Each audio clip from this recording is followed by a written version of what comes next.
You're listening to At the Grove, a podcast for the Heritage School. Hi, everyone. Welcome to another episode of At the Grove. I'm Emily Kimball, and today we are all going to be nerding out on science and innovation. We've been talking about this innovation center for the past year or so, and we are so very close to having the grand opening. Our staff, our students, everyone is just super excited to see this new development. Before we unveil everything, before it becomes open to the public, we're going to sit down with the members of our computer science and technology team, Tina Abbott and Eleanor Durrance, to talk about how this innovation center came to be, how our technology departments are growing, and what the future looks like for us. So if you wanted an inside scoop about the Innovation Center, we have all the information for you. We have our tech experts here to talk about this Innovation Center, Eleanor and Tina. So will you both introduce yourselves for people listening who may not know you, share how you came to Heritage, how long you've been here, and your affiliation with these departments? Okay, I'm Eleanor Durrance. I grew up here in Noonan and began teaching right after college. I taught in Atlanta for 4 years before moving back home, where I started teaching at Heritage in August of 2020. My passion for computer science and innovation is deeply rooted in a few key traits and experiences. I'm naturally curious and creative. I find joy in hands-on problem solving. I also believe in empowering students and am invested in helping kids become not only users, but also creators and ethical thinkers. I love a good challenge, whether it's coding or robotics, or even just creating fun, logic-based activities for students. And Eleanor is also the robotics coach, which is amazing, and they've been doing fantastic, so we definitely want to shout them out. Yes, go Hawkbots. And I'm Tina Abbott. I actually attended Heritage from 2nd through 12th grade, and then I went off and had a career in computer programming, and then moved back to Noonan and rejoined Heritage as an employee in 2009. And I'm now the director of technology, and I teach upper school AP Computer Science. And I am definitely passionate about students having at least a basic understanding of computer science, because computer science pretty much impacts every field these days. So I never want to have a student leave Heritage saying, I don't know anything about computers. Yes, so these are the two ladies that keep all of us running, not just the students, but the teachers, with all of our computer and internet and issues. So two very important ladies on campus. But let's talk about the computer science and technology department. This has been a growing department. I mean, as technology changes, so has our department, which has been great.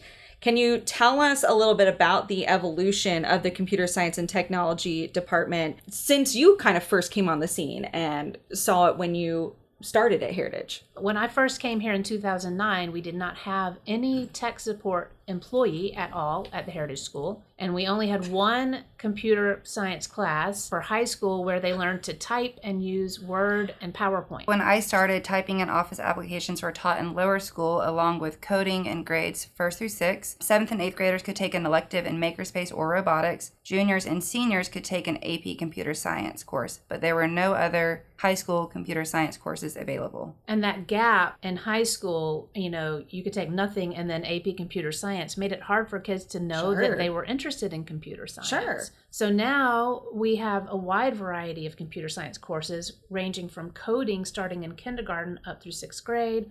We still have our middle school electives, and then we have quite a few upper school classes, Intro to Python, which is a coding language, video game design, cybersecurity, computing in contemporary society. Exactly. And computer science AP course that the College Board offers.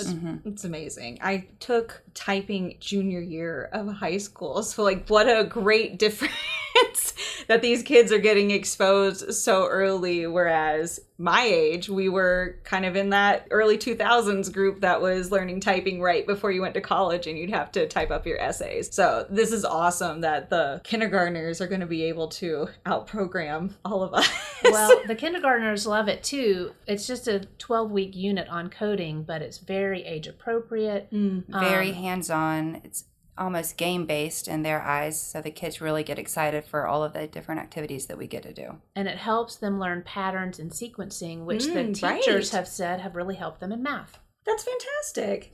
So not just has kindergarten started coding over the last 5 years, but there have also been a few other notable changes. Sixth graders moved from block-based programming to programming in Python. They are actually doing physical computing where they learn how to wire and use various input and output electronics, again, programming those in Python. And a few other notable robotics changes would be in 2020, our middle school robotics students started competitive robotics, so they compete in first LEGO League. In 2023, we began hosting the first LEGO League regional tournament at Heritage. And just last year in 2024, our upper school students began competitive robotics and they compete in First Tech Challenge. These robotic teams, they're really good. They, at least the years that I've been here, they've won both years at regional. Is that right? The middle school has? Which is, Yeah, I think so. They've gotten an award, yes. They've gotten 3 or 4 trophies in the last 2 years, so that's very exciting. very exciting. Yes, the Hawkbots there.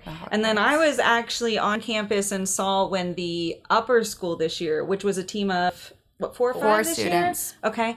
For this first team, when they got their first robot to move. That was a huge accomplishment. Those students worked diligently together for about 2 months just learning how to build a robot. There was no prior knowledge. We were asking Mr. Mike and Mr. Bill for power tools that we did not have access to, and it was a fun learning experience for us to try to build a robot. So after the robot was built, we were faced with the challenge of, now how do we make this thing move? And we spent about a week watching YouTube videos and looking different things up online. And finally we had some movement. We were able to get one motor on, so our robot was just spinning in a circle, but everyone was cheering with excitement because we were so proud of any movement happening. And of course we progressed over the year and it became much more than just spinning in a circle. It was fun though to be around to hear when that first arm moved. The cheer coming we were from very the excited. robotics room was very exciting. They were stoked. It was awesome. They were stoked. I was stoked. That's something that's so amazing about creative engineering is the fact that is the sense of accomplishment that students get when they tried so hard to make something work. You know, an outsider looking in may be like, okay, so you made your robot move, great.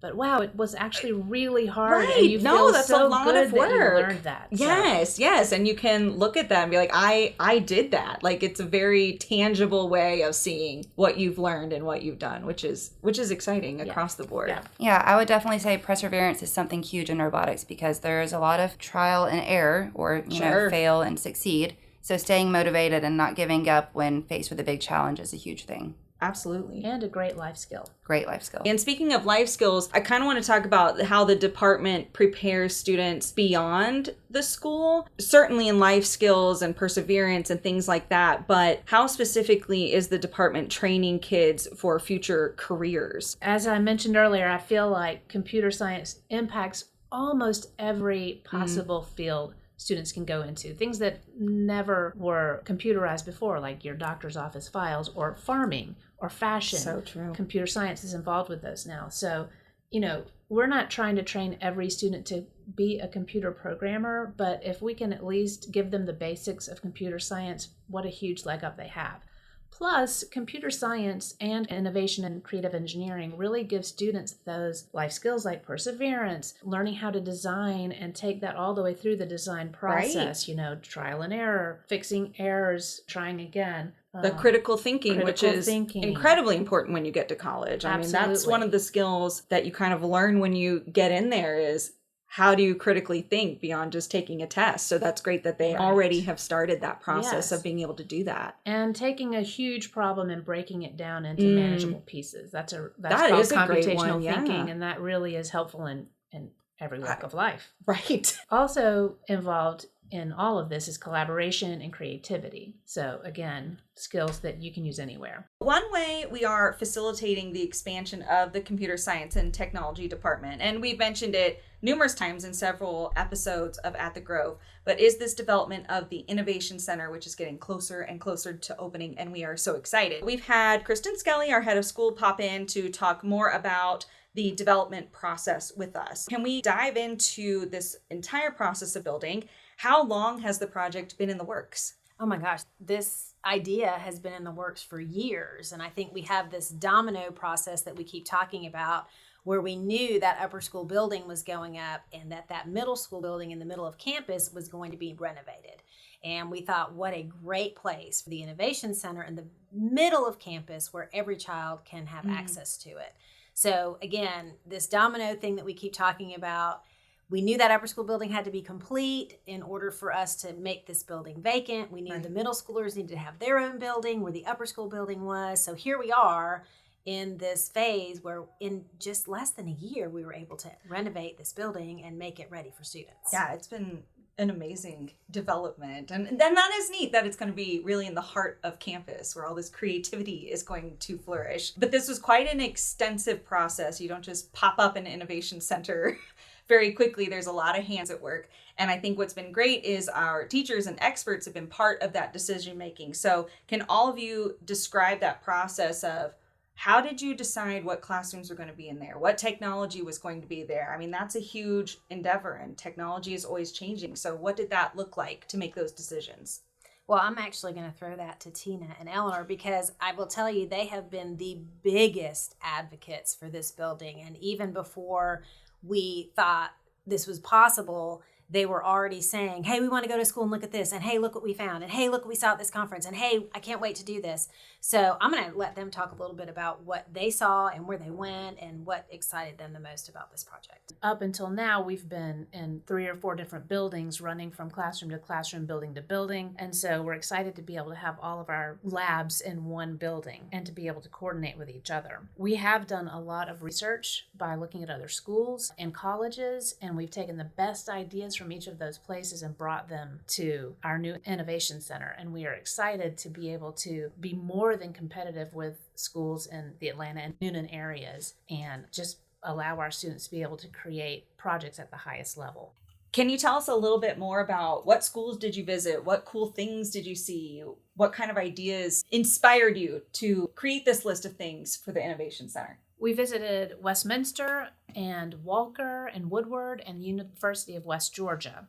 Part of our visits were exploring robotics. So I'm going to let Eleanor talk to what we saw when we were visiting robotics labs. We went and explored different robotics labs, and it gave us an idea of how other schools and universities were splitting up their space and really maximizing their room, making it easier for students to access materials while also building these big robots. Robotics really needs a lot of space. I mean, they have a 12 by 12 arena, and then you need all this space to walk around, to build your robot, to pull it in and out of the arena. To program your robot, to be able to see the program on a screen where all students that are trying to program can actually work together. And that has really been a challenge for us here at Heritage. We've made it work, but we are thrilled to have seen the large spaces other schools use and to be able to implement that here now in our new innovation center. Well, and you knew so much about that when we started planning this building, you guys said, we got to have a garage door. These robots are so big that one side of this building has got to have a garage door. And so we have a garage door that rolls up just like a regular garage door to get these huge robots in and out of this building. Yes, not just huge, but also very heavy robots that before we were trying to carry together. So now we can just roll them right out. That's awesome. And I think what's interesting too is, so you went to a lot of upper schools or high schools and universities, but you're implementing this for kids at our school of all ages.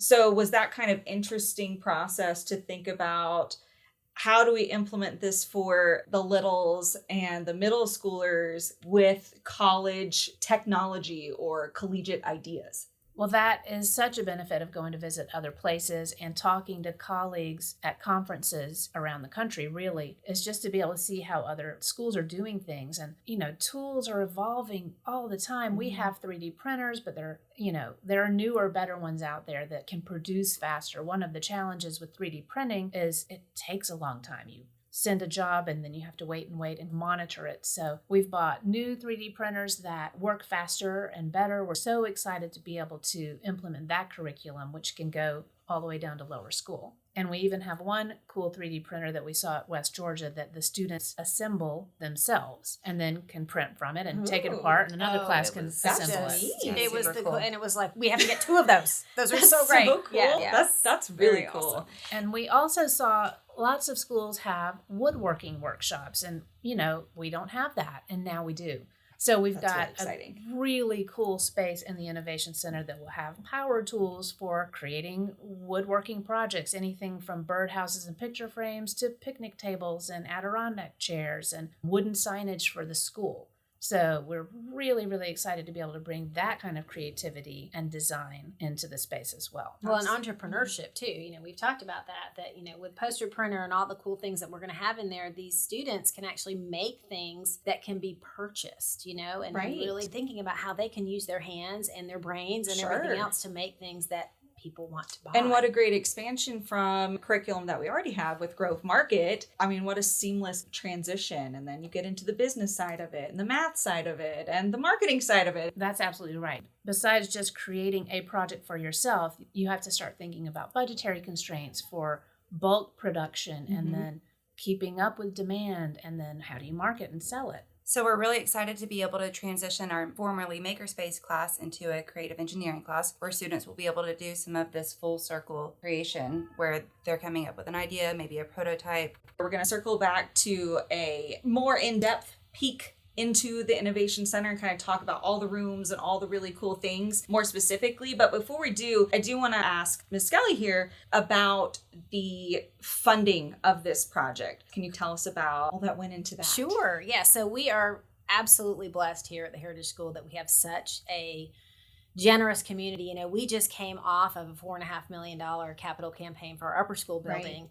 And then we're trying to roll right into this $2.1 million campaign for the Innovation Center because it was really, really important to us to get these teachers. You know, we had teachers that were displaced and in different rooms, in great rooms, but in different rooms waiting for this Innovation Center. So we really did not want this to be drawn out. So luckily we had a wonderful, wonderful donor that came forward with the lead gift. And very, very passionate about this project and how excited they were for Heritage to be offering this to all students in this one really innovative, cool space.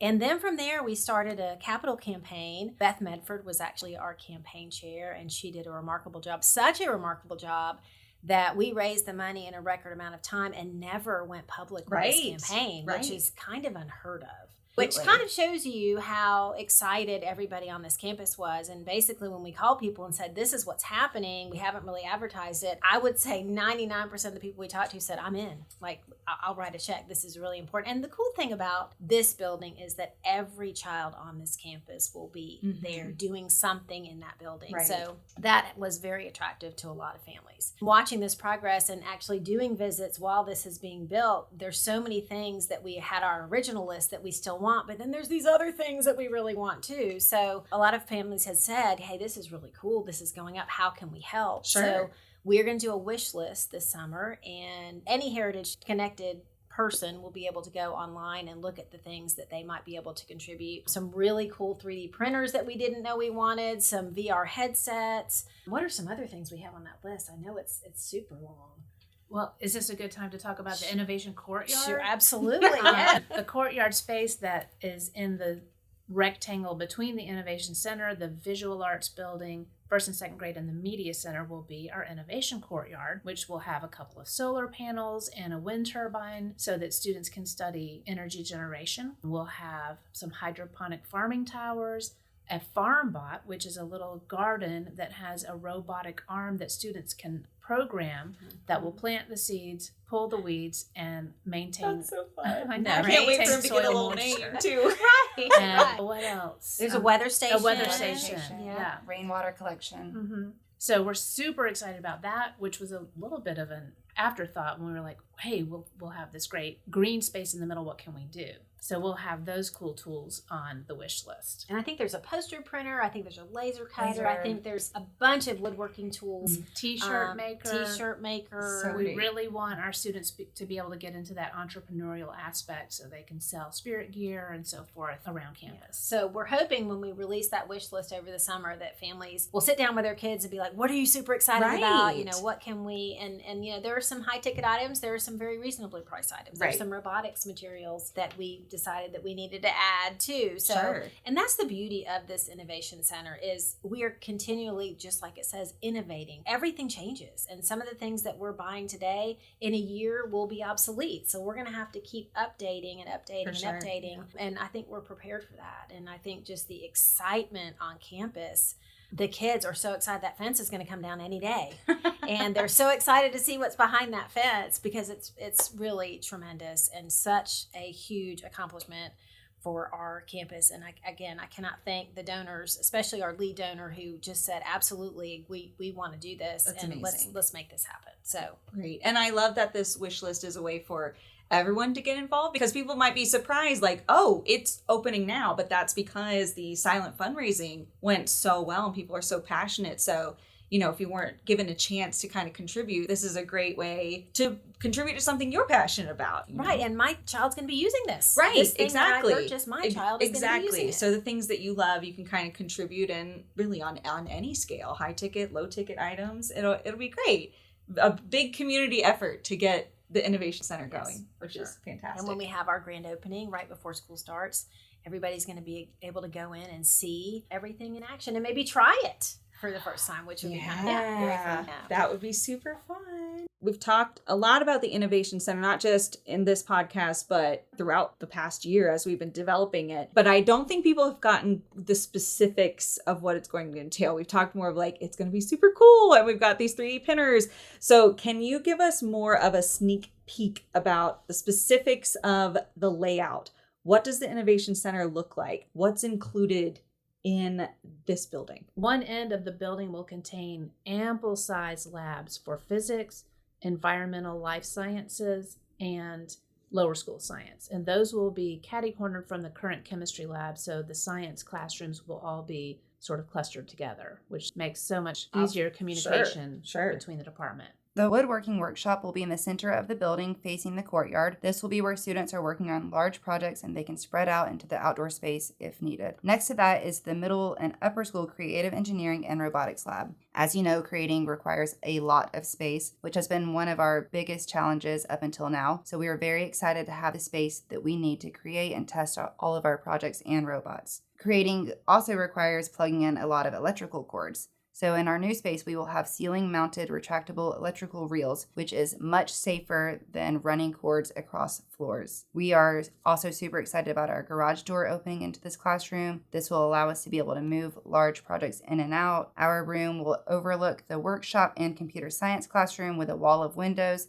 and has interior doorways into both rooms. Students and teachers will be able to easily see and move from one room to another. We will be able to teach all of our computer science classes from 3rd through 12th grade in our new computer science lab. All of the furniture in these 3 rooms is mobile for collaborative learning. That means we can move the furniture around to suit specific lessons and specific needs or projects. You want to talk about our student help desk? Yes, the last room in that building will house a help desk, which we hope to staff most of the time by student interns.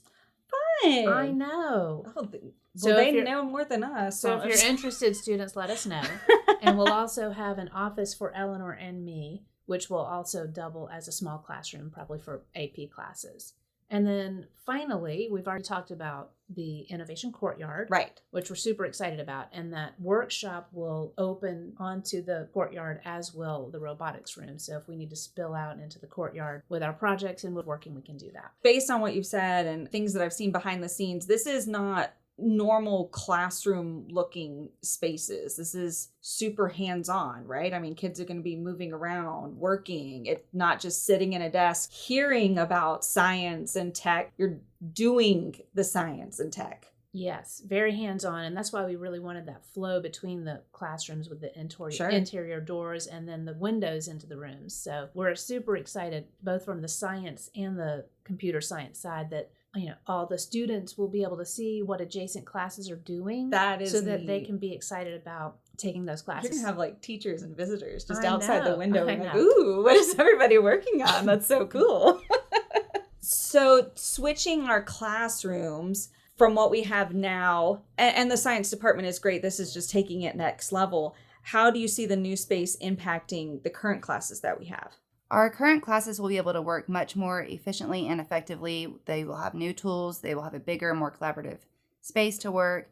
Materials will be all in one space and can easily be shared across classes. So currently, Tina and myself run from one classroom to the next and sometimes realize, oh no, the power drill is in the upper school robotics room, or we're out of rubber bands for our DC motor cars in makerspace, or whatever.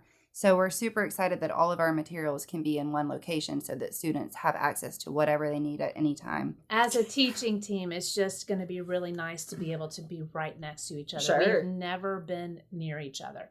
we go sometimes a full day without even being able to talk Sure. because we're both really busy. Yeah. So it'll be nice that we'll have an office that we share so that when we do have a free moment, we can, talk about Absolutely. our plans. Absolutely. And I think a great opportunity for the classes too, to kind of cross work on maybe some bigger projects and do some collaborative even within the separate classes. I mean, we just had AP Physics come in and talk about building that soapbox car and how that was such a cool hands-on collaborative moment. So it'll be fun to kind of see more of those type of projects, even from start to finish, happening on campus. Absolutely. The computer science students can be doing some 3D printing, and Right. the robotics students can be learning some programming. It'll Sure. be so fantastic. Yeah, it's gonna be awesome. And the larger space gives us an opportunity to offer more classes. And I think these classes are super cool and interesting because they are very practical in nature, I think. So even if you aren't, at least I see it as somebody who may not be mathematically minded. I am not super mathematically minded, but these kind of things I could do and still be involved in science and math on that level. So having this new space also means that we can have additional classes. So I know that we've got a new woodworking class that we're going to have next year and a revamp of Makerspace Creative Engineering. Can you talk us through those class offerings? Yes, we're really, really excited about the woodworking classroom. So cool. In fact, even our facilities team has said, wow, these tools you want in here, we don't even have some of that. We might have to borrow some. But we're excited to allow the kids, again, to create, to come up with designs and contribute to the campus, perhaps. Sure. By building some outdoor furniture or some signage that can be across campus, or, or smaller projects like birdhouses and picture frames. But we'll have all kinds of tools that kids can use their skills that they have from other classes for measurement and precision, but then create these hands-on things. Absolutely. Yes, and we're also really excited to revamp our current Makerspace class. So now that we will have all of these new amazing tools, we are going to transition formerly Makerspace to more of an entrepreneurial endeavor. We're going to call this creative engineering. This will be a place where students can work with our new 3D printers, laser cutter, t-shirt makers. This will give students many new opportunities to create things that they before were not able to create. This will also encourage students to learn things like budgeting as they're trying to figure out the cost of their materials, marketing as they try to market something that they've created, and bulk production, sales, and more. That's going to be awesome. We have amazingly creative students. We really do. I mean, all throughout the day, you could see a bunch of paintings somewhere, chalk drawings, music breaking out. So this is really cool to merge humanities and science, which I always love, merging humanities and science and having them work together. Yes. So it's going to be great. The real world isn't broken up into departments. Right. No, very you true. are so right. That is correct. So overall, just super, super exciting things. I think the students are excited, but the teachers and faculty are even more excited. I know my marketing brain over here is just going wild with all the ideas and pulling students into creating things. It's going to be really, really awesome. A good learning experience for students and teachers. Absolutely. For sure. All right. Well, we're going to close up with one kind of fun final question. Even though we've got our tech experts here, we all can learn new things, and I'm sure we all will be learning new things with this Innovation Center. So I wanted to ask both of you, what is one skill that you have not tried that you're excited to learn in the new Innovation Center yourself? I think we're both really excited to have a laser cutter. This is something we've never had. This will allow our students to create very complex designs and to actually cut these designs out of a wide range of materials.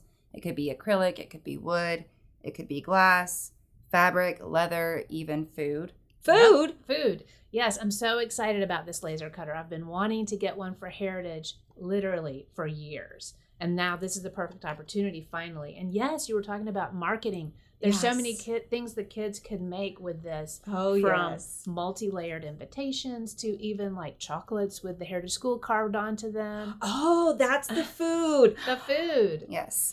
Can you believe that? No, we're like getting behind the magic, like behind the curtain. Like this is how they make the seashell chocolates. Yes. It's amazing. Okay, I'm even more excited. Custom chocolates. I mean, we'll let that's you pretty great. maybe taste test or something. Okay, I will sign up for that. Tina, any particular skill you are interested in, or Definitely also the laser cutter. Yeah. laser cutter? That's where it's at. Yep. That's great. Well, thank you guys for joining today. We're super excited about the Innovation Center, and I think people are going to love coming on campus over the summer or for that open house before next school year and being able to see all the exciting things and the magic of it. I think some of this we won't even be able to really understand how cool it is until you see it working. I know, yes. Definitely worth a visit. For sure. We are for sure. We're just very excited. Yes, we're thrilled. We can't wait to see all of our ideas we've been talking about for so long finally come to life, where we can really serve our students. Thanks for listening to the Heritage School podcast. You can listen to At the Grove on Spotify, Apple Music, or your favorite podcast app. Further connect with the Heritage School by following us on Instagram and Facebook, or visiting our website at heritageschool.com. I'm Emily Kimball, and we will see you next time at the Grove.